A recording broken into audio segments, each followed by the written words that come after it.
You're listening to the Options Insider Radio Network, the home of the Options Podcast. For more quality options programs, visit theoptionsinsider.com or search for Options Insider Radio Network in your podcast provider of choice. Listeners can also access all of our programming through our mobile app available in the iTunes and Google Play stores. Select programs are also available via live stream at mixlr.com/options-insider. That's mixlr.com/options-insider. Don't forget to follow along with your favorite programs and submit your own questions for the hosts at twitter.com/options, stocktwits.com/options, facebook.com/theoptionsinsider, or via questions at theoptionsinsider.com.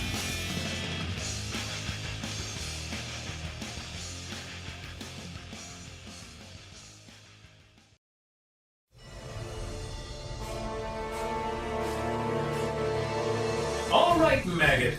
It's time for the Options Boot Camp 301st episode spectacular. So drop the Cheetos, get out of your seat, and put your hands together for the drill instructors who've been whipping you into options trading shape since 2012, Mark Longo, aka the voice of options and the black-hatted one himself, Dan Passarelli, the third Esquire. What better way to celebrate 301 glorious episodes than by taking on all comers in an all-out Q&A palooza? So enjoy, and you're welcome, maggots.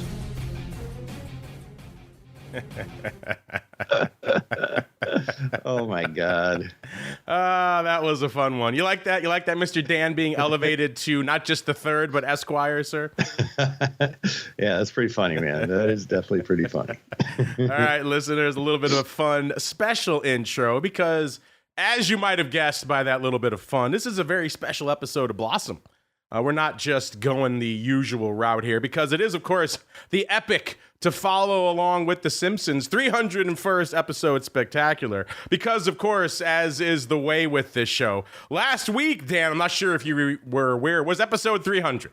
And neither of us was around for it. We recorded it ahead of time. Well, you were doing your mastermind. I was traveling. So, of course, we missed the opportunity to go big, go live on it. But the plan was to do it live from your mastermind. Unfortunately, other events intervened. But you know what, listeners? We are here now. What better time to get into it than with a little bit of the 301st episode spectacular? Yes, been holding court on this fine show since way back in the dark days of 2012. Obviously, the network goes back to January of 2007. This show since, I think it was August, September of 2012, sometime in that time frame. Of course, I know for a lot of listeners to this show, 5, 8, maybe a decade before, years before you started trading options out there. So we know there's a lot of newcomers to the show. We love you all. Welcome all to the show. But time to have a little fun.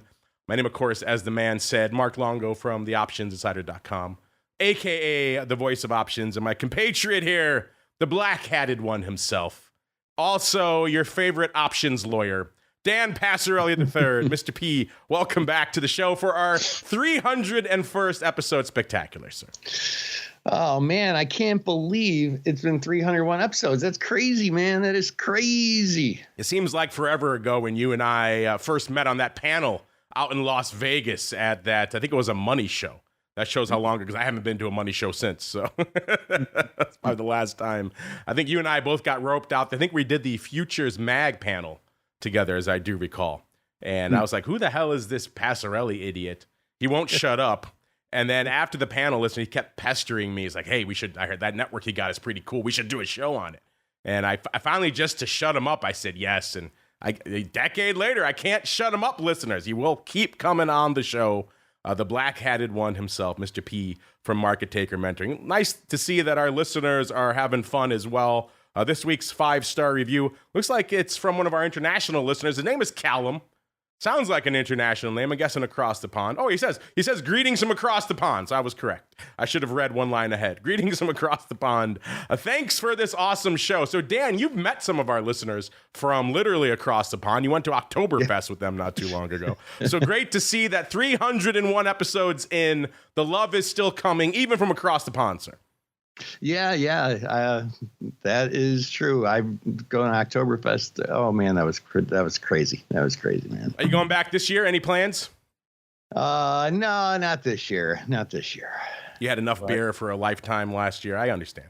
I recommend it though. I understand. I also recommend a little bit of a 301st episode spectacular, listeners. Like the man said, what better way to do that than by taking on all comers with your questions? It's a 301st special edition of the Mail Call. Mail Call. Time to look at questions submitted by our listeners.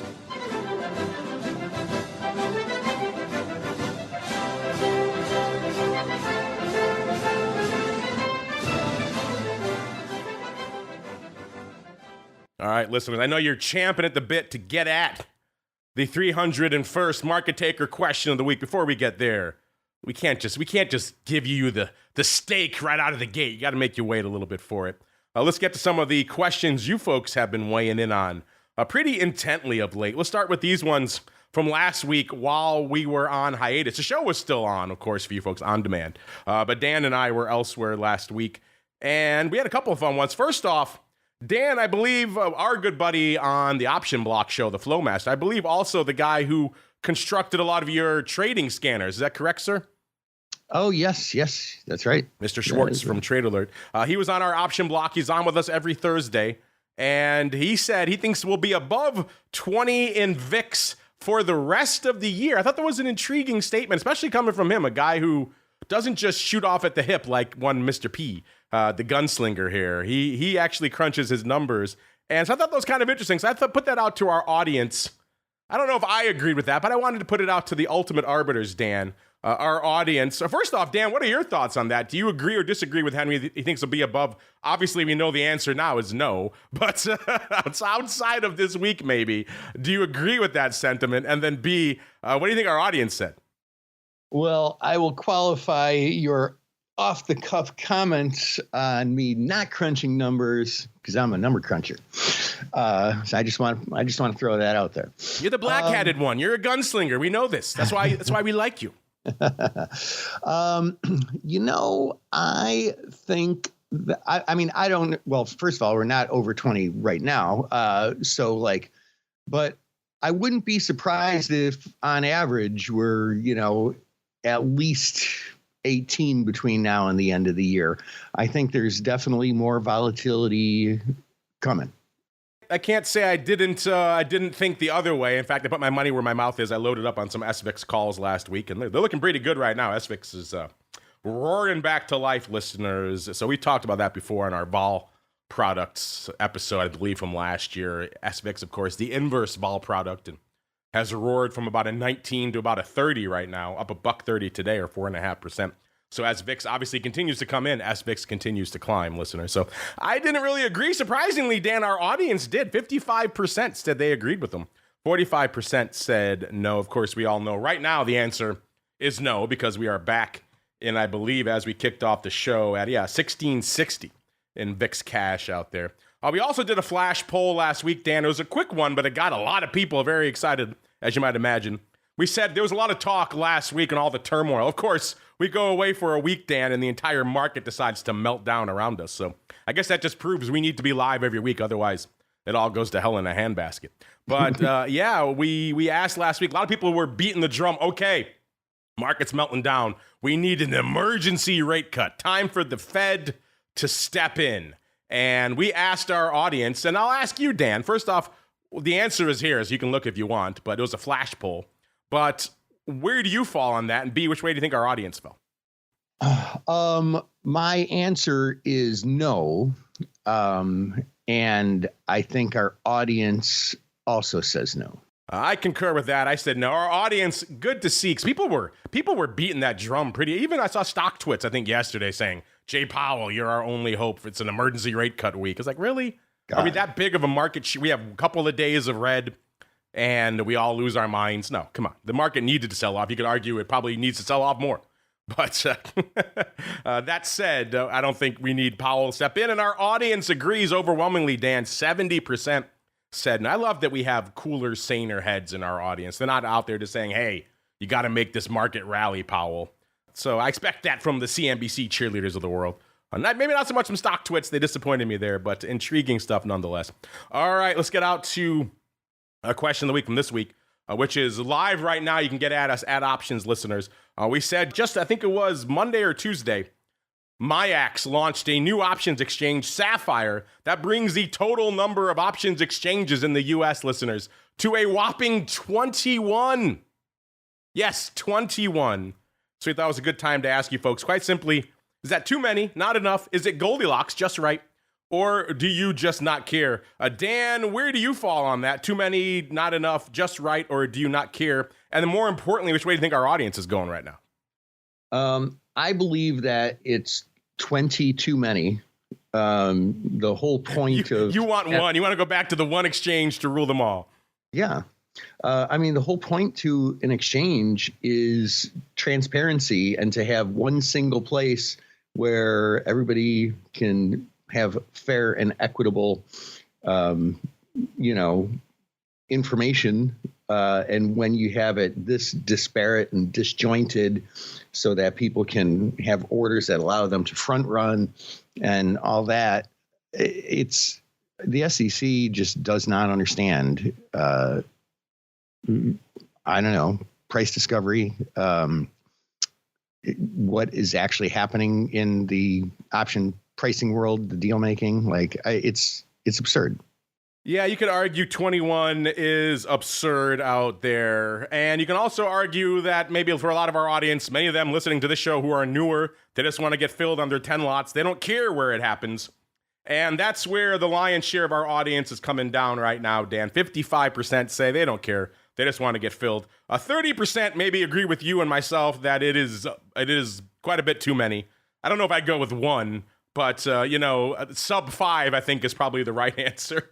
And then 10% saying 21 is just right. That's the Goldilocks number, Dan. 10% of our audience, they were waiting till we got to 21. Now it's perfect for them. That's exactly what they needed. That cracks me up. I thought we'd get 0 for that. And then 5%, Dan, say 21 is clearly not enough. All the exchange reps in our audience raising their hands right now. That's who that is. 5% saying they want more than 21. So yeah, listeners, we got quite the whirlwind of exchanges out there. And it's always a whirlwind when Dan takes us on a ride for the Market Taker question of the week.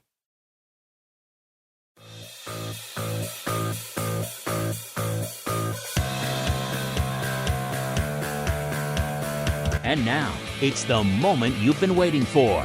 It's time for the Market Taker Question of the Week. All right, wouldn't be a 301st episode spectacular without a question of the week. Dan, do you remember in the primordial ooze days of the show, the Market Taker Question of the Week was just a gleam in our eyes, hadn't really come to fruition yet as a regular segment. Sure as hell didn't have a cool kick-ass theme song, Dan. So 301st episodes, you got to bring it. What do you got for the people, sir? All right. So this is a question that I asked myself earlier today. When is it appropriate to use the stock repair strategy? And let's talk about that for a minute. There's a stock that I own and that I recently sold some more puts on.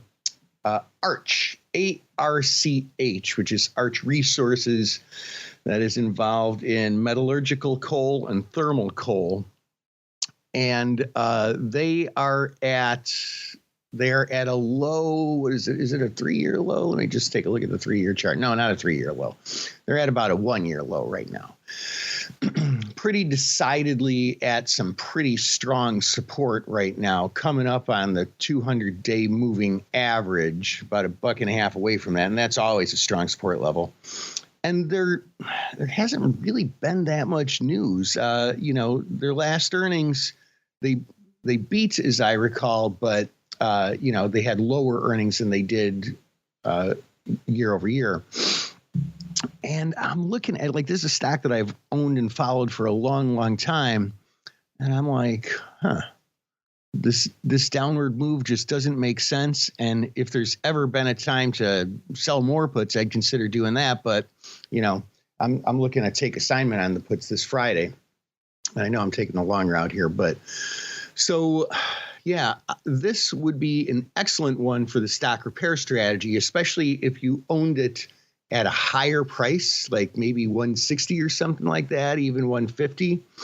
Whenever you see a pretty good move, at least 20%, probably not more than 40% lower, and you're looking for it over the next few months to retrace, at least partially, it can make for a really super excellent stock repair strategy trade. And for those of you who are not familiar with what that is, you buy an at the money.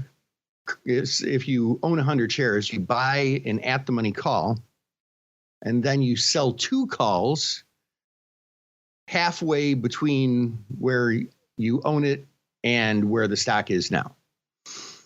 Where you originally bought it and where the stock is now. And the idea is that if it retraces just halfway because you bought that extra call, you get all of your money back. The reason why you do 1 by 2 is because you try and sell 2 calls at the same price that you paid for that 1 call, so the whole thing just doesn't cost you anything. Interesting. Dan P. Esquire coming out with a little bit of stock repair love. We have talked about this a number of times in the past, including most recently some of our ratio trades. I remember in the past, I think you were kind of lukewarm on this just because it has to work out perfectly, right? You got to get it right in that sweet spot, and you've said in the past that's kind of a low probability thing, but sounds like you're warming up a little bit to stock repair, sir. Yeah, and I do remember saying that in the past, but I've kind of looked at it a little bit differently now. I don't know how perfectly it needs to work out. I think that even if it doesn't work out perfectly, it still works out pretty good, and you can do some adjusting. So I think I've learned a little bit more about it recently just by, you think about things for 30 years and you start getting better at them. Go figure. See, listeners, it's not just you. We're all learning out here. And it does seem like stock repair is a divisive thing. So people have come on here and been like, oh, it's a magic trick. People use it for presentations because it looks cool, but it never works out that way. But yeah, I'm with you. It can work out. Maybe you don't have to get all the way there to make things better than just owning the stock and praying, right? So, yeah, there's intriguing stuff to be had. And Dan, as you'll recall, when we kicked off this show way back in the primordial ooze of 2012, we had a strong military theme to the show. I was coming on here with my drill instructor voice. You recall those days, Dan? Yes, I do. I quickly ran up. It just killed my voice. It was like chewing gravel. So I kind of dialed that back after the first 3 episodes. But you know what, Dan? Our listeners remember, just like this week, Just Jeff Morey. Just Jeff wrote in. He says, "Hey Sarge." So he's down. He's down with the theme. I like it, Jeff. Bringing it here on the 301st episode spectacular. And his question is not that dissimilar from what you were just talking about, Dan. You were talking about stock repair. He's talking about the old poor man's covered call, which is diagonal with some other moving parts, but an intriguing nonetheless. Not quite a ratio, but an intriguing one. He says, "Hey, Sarge, I wanted to get your thoughts on the, quote, poor man's covered call that I've been seeing on my feed lately. If I understand it correctly, it's when you buy a deep in-the-money leap on a security and use that as collateral to sell calls against it." Yeah, that's the basic structure. It's called many things. I know Brian Overby is a big fan of it. If you want to go deep into the quote-unquote poor man's covered call, he calls it the fig leaf because you're kind of covered. We've called it the synthetic covered call on the show. It's got many different names here. If you want to go deep into the fig leaf and see a lot of examples of how to use them, check out the Options Playbook radio feed here. Sarge is us, I would say. Jeff, just Jeff. Because he goes deep into all things fig leaf / synthetic covered call. But your basic premise is correct. You're going to go out in time, usually at least 6 months, and going to buy a meteor, usually going to be in the money. Probably somewhere around 60, 70 delta, I would say at least. Some people like to go higher, Depends on you and what kind of outlay you're comfortable with, but somewhere in that ballpark. And then you're right, you're going to sell nearer dated calls against it. Could be weeklies, could be monthlies, whatever floats your boat. If you're really hardcore, you want to pick up literal pennies, and you can go 0 day, I suppose, depending what you're trading.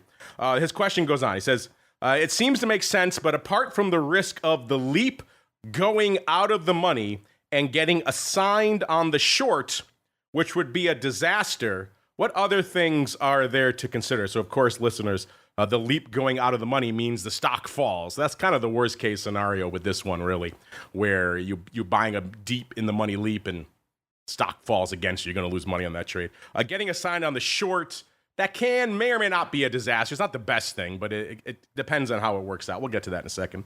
He says, what other things are there to consider? I have a small account and want to grow it by going net short to the dark side. Okay, knows what he wants. But going cash secured or 100 shares collateral would tie up too much capital. What are your suggestions? Thanks, Jeff. Well, Jeff, picked a great time to write in here on the 301st episode spectacular. Dan, a lot to unpack here. I have my thoughts, but I'll let you have first swing at it because I'm that kind of a nice guy, and you are the world's first options lawyer, after all, so you speak from a voice of authority. A couple of things to unpack here. First off, he says he has a small account. He wants to sell premium, but he can't do cash secured puts, or he can't even do, as he says, full 100 shares collaterals. That would tie up too much capital. But then his next idea is the stock replacement strategy, which is obviously less capital than buying the stock, but still not exactly low capital. You still got to buy a meaty contract there. So I'm curious, what are your thoughts on what he lays down and maybe your suggestions for Mr. Just Jeff? Well, Mr. Just Jeff, don't paint yourself into too small of a box, man. Like, if you have a small account and you can't buy shares of stock, then that's fine. But there's a lot of different option strategies out there that don't really require very much capital. You don't have to stick with this, covered call or some cheaper variation of a covered call. Frankly, there's a lot better, higher reward and even higher probability strategies out there. So all you really need to do is get good at like 2 of them. And in order to get good at 2 of them, get good at 1 of them first. I just think it's good to not be a one-trick pony, have a couple tools in your toolbox. So, I mean, that's what I would say from an overarching general standpoint. Like, look into debit spreads or credit spreads or time. I mean, especially time spreads. You can get massive edge with time spreads if you get good at them. But then to narrow in on your specific couple of questions here, and it's kind of interesting because it looks like basically 2 completely separate and actually opposite questions. Poor man's covered call being a bullish strategy typically, but also wanting to go short shares, I think, to short the market. So I'm assuming he means short premium. That's what I'm thinking. Oh, I see. Okay. Oh, I got you. Right.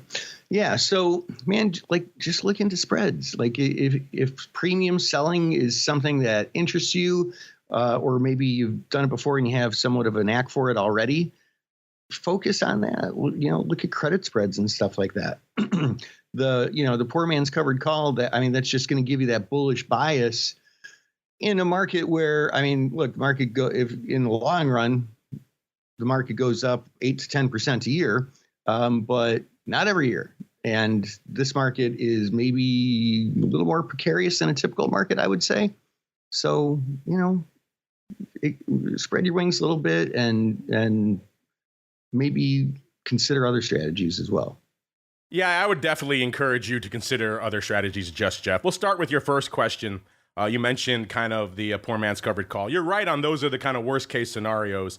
But getting the underlying called away, getting assigned on it can be scary because you don't have the collateral. So then you have a couple of decisions to make, obviously, because you're not really covered, hence the poor man's or synthetic covered call or the fig leaf. You have to either buy the stock, roll the call, or exercise your deep in the money call, which is never ideal because remember, whenever you exercise that, you're losing all of that time premium that you paid on that option. So you consider that really the risk of your poor man's covered call here. It's the time premium you paid for that longer term call, because if the worst comes to pass and something happens and you need to exercise that call, that's going to go the way of the dodo. So if you do things right, kind of your max risk in that scenario. And of course, the net outlay for the call as well, because obviously the underlying, the stock can go to zero. But I don't think this is the right strategy for you, as Dan was saying. You have limited collateral or limited capital, and you also say you want to sell a lot of premium. So I think, yeah, Dan mentioned debit spreads, but you want to sell premiums. I would say credit spreads, definitely.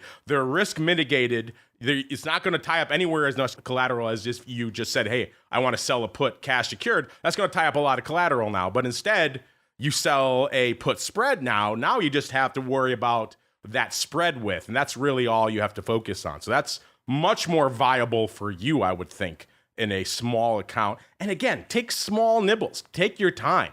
You start off with maybe some small put spreads. You've identified a level in a stock that you don't mind selling a put at, but you're also going to buy another put below it just because you can't afford to buy the stock and you don't want to tie up all of that margin. That makes a perfect amount of sense. You know exactly when you get into it how much you're going to collect and how much you can lose. It's a very risk mitigated strategy. Then you could advance to other things, spreads with wings.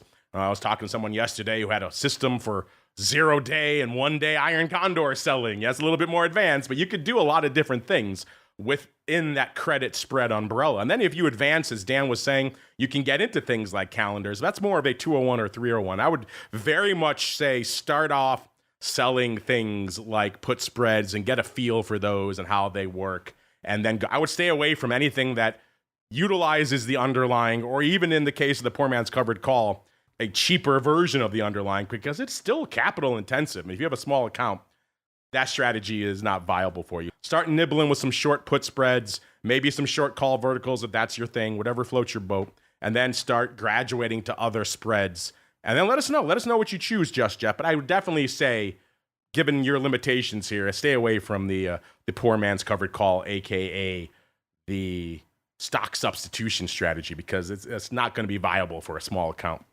All right, let's go out to, I like this handle, Big G. Big G writing in says, love the episode about hedging weekend risk. I'm still a work in progress on that front. Well, as Dan mentioned, we're all still learning, Big G. We're all still works in progress. He says, any more info I can look forward to on that subject?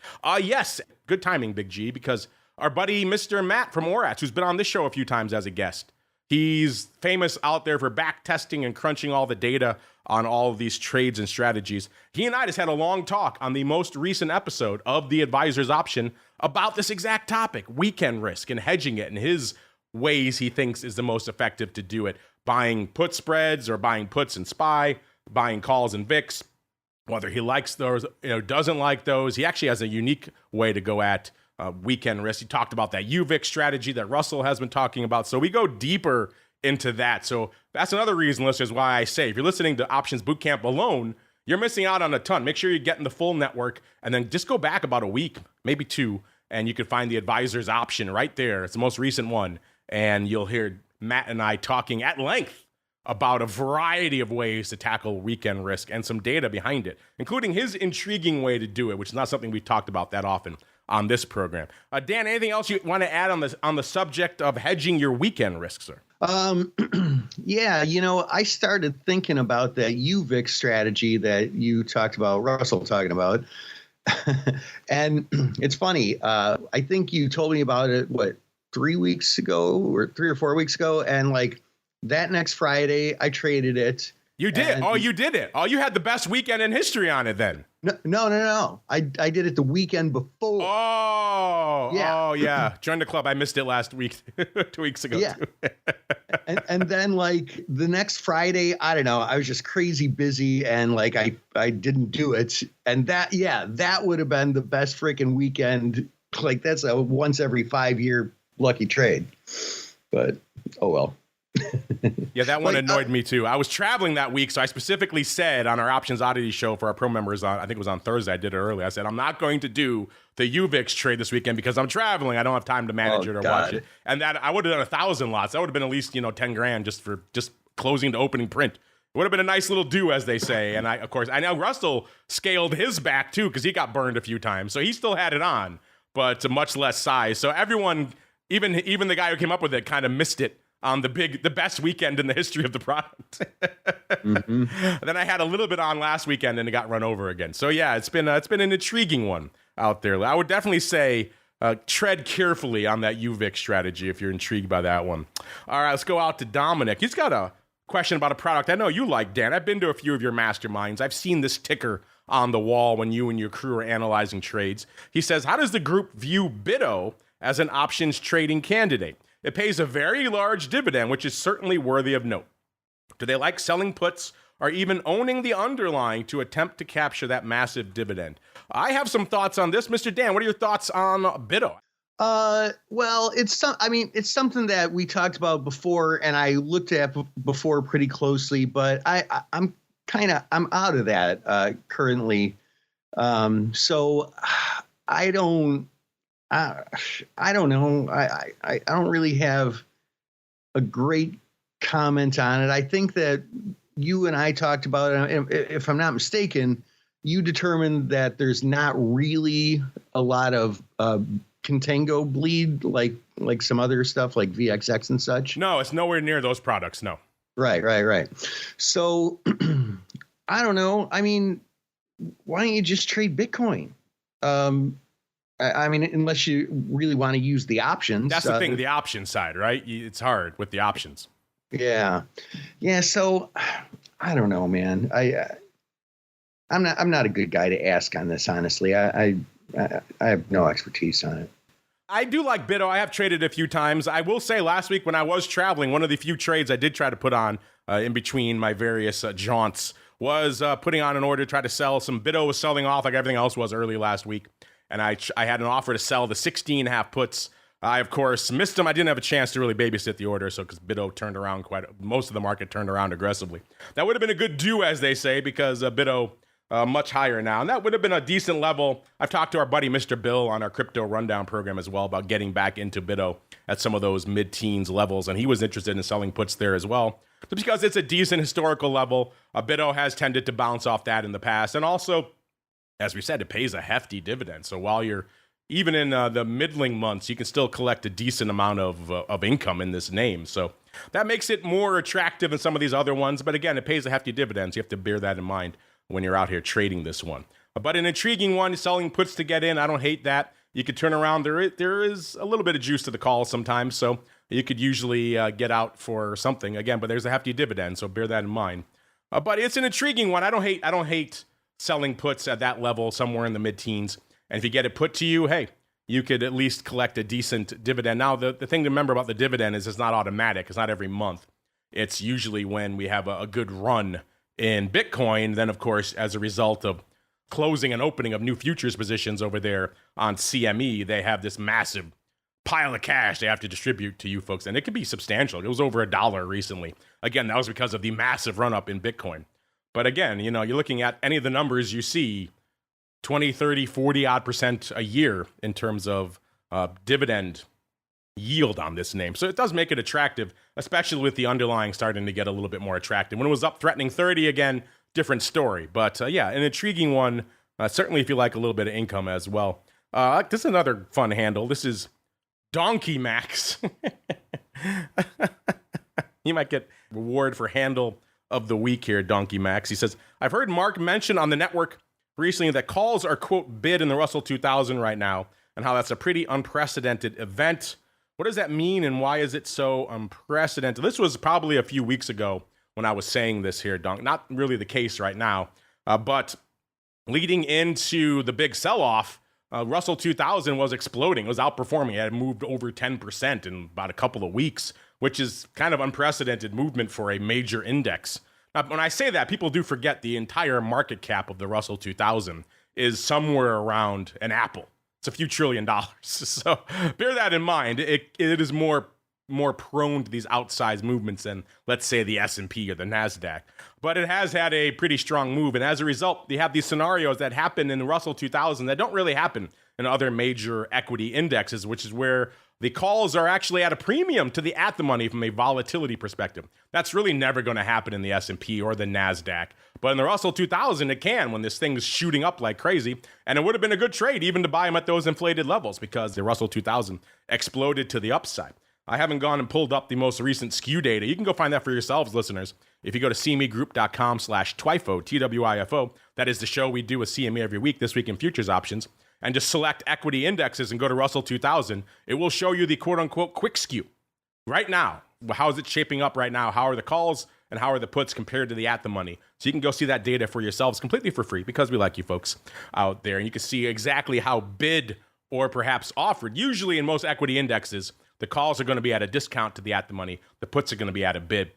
So seeing any sort of evolution in that is a somewhat unprecedented event. Dan, what are your thoughts on what we saw out there in small caps leading into the sell-off, the strong bid we saw in the calls, and what are your thoughts on it, sir? Yeah, I mean, that's interesting. I wonder if that has to do with like a rotation trade sort of scenario. Although the rotation trade has been kind of weird. Like I remember, a couple of years ago talking to Abigail Doolittle and from Bloomberg. And, we were talking, I think I was on Bloomberg talking about this, that growth stocks, which are largely tech stocks, need low interest rates because they borrow money to grow. And so when interest rates started going up, there was a rotation out of growth stocks into cyclical stocks, which are just like regular old stocks. But I heard a different narrative from somebody that I really respect, Joe Weisenthal, was talking about it in just my morning Bloomberg newsletter, and saying that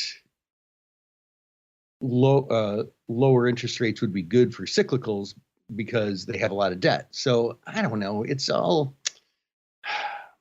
I'm just kind of puking some thoughts out there. I don't have a good answer for it, but hopefully that's some good stuff to think about. Maybe somebody will get an idea and send it back our way, and we can talk about it next week or something. All right, Dan, let's get out of here for the 301st episode with a little bit of fun. We like to have some fun on the show here as well. A couple of things on our live poll right now. We have, of course, we were talking, listeners, about how many exchanges is too many. 21, is that too many? Not enough, or all that fun. Dan and I both leaned on the too many. One of our pro members just chimed in, Age Del Aquarius, saying 21 is good only for playing blackjack with Don Schlesinger. Far too many exchanges. So yes, he is correct. We gotta get Dan on, or should we get Dan is on this show. We gotta get Don on this show. Hard to get him out of retirement, but he has been on a few times lately on the network over the last few years. Mostly to talk blackjack, ironically. But if you're not familiar, Don Schlesinger, my former co-host on Volatility Views, and the man who is literally in the Blackjack Hall of Fame. He literally wrote the book on card counting. So an intriguing one out there. Let's have a little bit more fun, Dan. I tweeted this out last month, and a lot of people had fun with it. I said, Exhibit A, for anyone who thinks inflation is under control. There's a Greek restaurant down the street here from the studio. I said they are now charging $52 for gyros. And so I included a screenshot of the menu for people to see. And I said, how many gyros would you have to eat to be worth $52? And a lot of people replied, that's insanity, that's insane. It was kind of fun. People sending in how many gyros they think are worth $52. But it kind of cracked me up, Dan. So people think inflation under control. Maybe they missed that. Also, I had a related tweet to that last week, Dan. I was off getting gas at our local Costco. And as you do, Dan, that's how they get you at Costco, right? Once you get the gas, you stop in to get a couple of things, right? And that's how they get you. You walk out $200 later. And I was walking by the back aisle, and I saw a couple of the guys in line to get those chickens. And you know, sometimes if you've been around the chickens, they can get a little dicey. And I saw two guys literally come to blows over a $4.99 chicken at Costco. So that's what we're living in, Dan. $52 euros and fighting for sub $5 chickens. I present. Is inflation under control to you, Dan? I ask you. I'm going to have to go with no on that one. Screw the Fed's numbers. This is real world data I'm giving you, Dan. This is gold. This is gold here. In the meantime, if folks want more real world fun beyond just the 301 super fun episodes of this show, Dan, where should they go? What should they do? Well, make your way on over to markettaker.com, 2 T's in a row, and you can join our online community. We've got some free classes there for you, and we welcome you into the family with open arms. Also, make sure to take his options legal course for aspiring options esquires. It's a banger. It's the only one I know of, Dan. So I tip my hat to you on that. Teaching the options law as only you know it, sir. So well done. Dan Passarelli, Esquire. Find him over there at Market Taker. Don't forget the second T for Theta over there at Market Taker. And, of course, you know where to go. They're bringing this episode to you, and they haven't done all 301, but they've done a few recently. It's, of course, our friends over there at public.com, the place to go to kick the tires and light the fires. Kick the tires on that rebate. We're just talking about people fighting for chickens and paying $52 for euros. Maybe you could use a little bit more money in your pocket. In that case, the rebate, not exactly the worst thing. So go kick the tires on that. Let them know we sent you. It goes a long way towards supporting the show for another 301 awesome episodes. Let's see if Dan has another decade in him. We'll see. Public.com, the place to go to kick the tires and light the fires. But you want more options goodness, and you're hanging out in our pro, you don't have to go anywhere. I'll be back in a little bit with our buddy, Mr. Vixologist, a.k.a. Jim Carroll, to tackle all of your crazy vol questions. And given the last couple of weeks on the vol front, I'm sure you have a ton about UVIX and SVIX and VXX and VIX itself and the futures and the term structure, contango, all that crazy stuff. Get him in now. That should be a popular one. He'll be joining me in a little bit at 3 p.m. Central, so get those questions in now. If you want to join that, you also want to join our buddy, I believe it was Wolfpack, who won the July Pro Trading Crate. Only one place to go, theoptionsinsider.com/pro. Then I'm back again tomorrow with our usual doubleheader, listeners. The option block with our buddy, the Flowmaster. And then followed by This Week in Futures Options, where all those reports come from. And then on Friday, we're back again for another doubleheader. First off, noon Central. We'll be diving into the world of vol with all things volatility views. Who will join us as guests? You got to tune in to find out. And then after that, one final time for the pro folks. Options oddities. Are the Rock Lobster and I, are we rolling our calls in Portillo's? What are we doing? What's going on with these SPX calls I bought? All sorts of fun. Options oddities, the place to go. You get that over there on the pro as well. Then we're back again next week, all the way through to next Education Wednesday and the 302nd episode of Options Bootcamp. Stay safe out there, everybody. Check out public.com if you want to literally earn money to place options trades. There are no commissions or per contract fees. And Public gives you a rebate of up to 18 cents per contract traded. Discover why NerdWallet recently gave options trading on Public 5 out of 5 stars. And start paying less than $0 to trade options. Only at public.com. Paid for by Public Investing. Options not suitable for all investors and carry significant risk. Full disclosures and podcast description. U.S. members only.